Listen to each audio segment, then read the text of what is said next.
감사는 하나님이 주시는 선물입니다. 그래서 오늘 말씀 제목이 우리의 감사 하나님의 돌보심, 이런 제목으로 말씀을 전할 겁니다. 우리가 감사를 잘하고 하나님께 나아가면 하나님께서는 우리에게 돌보심의 은혜를 허락하여 주신다, 이런 뜻이 되는 것이죠. 그러면 감사는 어떻게 해야 되는가? 4가지를 얘기하고 있는데요. 첫 번째가 말로, 15절 말씀을 보겠습니다. 여기 보면 찬송을 부른다라는 뜻은 무엇이냐면 입술로 표현한다는 뜻입니다. 그러므로 찬송의 제사라는 말은 입술로 하나님께 감사를 표현하고 남들에게 표현하고 이런 것이죠. 여러분, 사실 추수감사절이라는 말은 1년 동안 하나님께 심고 거둔 것을 드리는 거예요. 1년 동안 우리가 말로 계속 심은 것들이 있을 거라는 거예요. 그 말을 하나님께 드리는 것이 또 추수감사절의 의미입니다.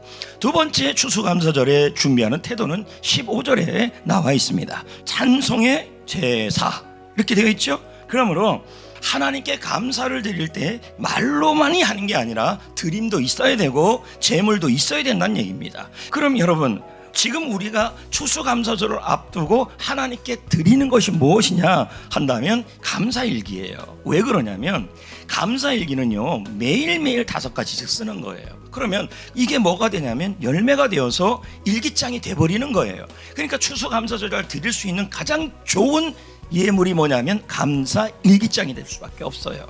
자, 그렇다면 매일매일 쓴 사람도 있을 것이고 지금 하나도 안 쓴 사람이 있을 겁니다.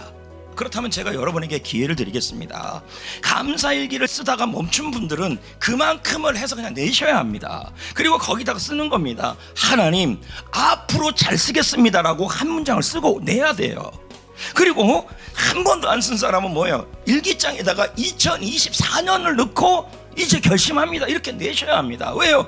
그것 자체가 결심이고 결단이 들어가기 때문인 것이죠. 또 하나의 여러분, 감사 드림이 있다면 감사 저금통입니다. 왜 그럽니까? 감사 저금통은요, 매일매일 하나님께 감사의 드림입니다.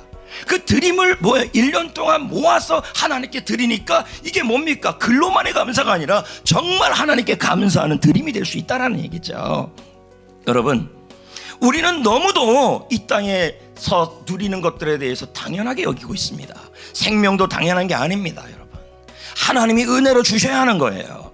여러분, 또한 시간도 당연한 게 아니고 공기도 당연한 것이 아니고 물도 당연한 것이 아닙니다. 매일매일 그것을 계산하면 이루 말할 수도 없는 것입니다. 진짜 추수감사는 어떤 감사냐? 매일매일 하나님께 감사합니다, 감사합니다, 이것을 1년 동안 심어서 그 감사 저금통을 하나님께 드린다. 이것이 바로 뭡니까? 진짜 추수감사라는 얘기예요. 그러니까 여러분, 이번 추수감사절에는 제대로 한번 감사해 보십시오. 아멘. 세 번째 감사는 뭡니까? 15절에 보십시오. 항상 하는 거예요. 날마다 드리는 거예요. 매일매일 감사일기 날마다, 감사저금통 날마다, 그리고 뭡니까? 감사미션 날마다, 매일 감사.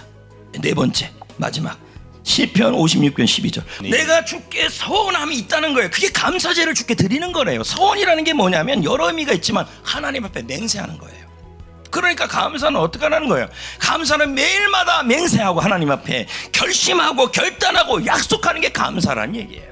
그러면 우리는 무엇에 대해 감사해야 될까요? 15절입니다. 우리는 예수를 통하여 그 이름을 증언하는 입술의 열매를 드리자, 이렇게 나오는 거죠. 이게 무슨 뜻이냐? 예수의 보살핌에 대하여, 예수님의 보살핌 속에서 그것에 대하여 하나님께 감사의 제사를 드리고 감사의 열매를 드리자, 이 뜻입니다. 올 한 해 여기까지 하나님이 돌봐주셨어요. 그 돌봐주신 것에 대하여 감사의 제사를 항상 드리는 거, 이게 바로 이번 추수감사에 드리는 우리의 자세여야 합니다. 그런 자들에게 하나님이 뭐 하시냐면 돌보아 주십니다. 자, 볼까요? 12, 13절. 하나님께 제사를 드릴 때 하나님이 건져주시고 생명의 빛처럼 환하게 다니게 하시고 넘어지지 않게 하여 주신다.